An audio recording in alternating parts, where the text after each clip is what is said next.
Ladies and gentlemen boys and girls, ഇന്ന് ഞാൻ പറയാൻ പോകുന്നത് എങ്ങനെയാണ് ഇതുപോലെ miniature effect or till shift effect create ചെയ്യുന്നത് ഇൻ പ്രീമിയർ പ്രോ. സോ ഞാൻ ഈ വീഡിയോ ആണ് ടിൽ ഷിഫ്റ്റ് എഫക്ട് ക്രിയേറ്റ് ചെയ്യാൻ പോകുന്നത്. ഫസ്റ്റ് ഞാൻ ഇഫക്ട്സിൽ പോയി ഗേഷ്യൻ ബ്ലർ ആഡ് ആക്കി.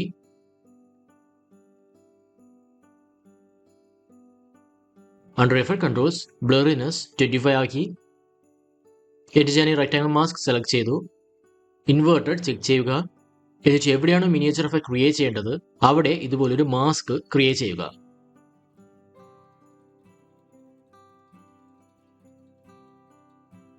എന്നിട്ട് ഞാൻ മാസ്ക് ഫെദർ 250 കൊടുത്തു. And so this is before and this is after. And that's it ladies and gentlemen boys and girls. ഈ വീഡിയോ എല്ലാവർക്കും ഇഷ്ടമായെന്ന് കരുതുന്നു. ഈ വീഡിയോ ഇഷ്ടമായി ലൈക്ക് ചെയ്യുക, സബ്സ്ക്രൈബ് ചെയ്യുക, മാക്സിമം ഫ്രണ്ട്സിന് ഷെയർ ചെയ്യുക. Thank you.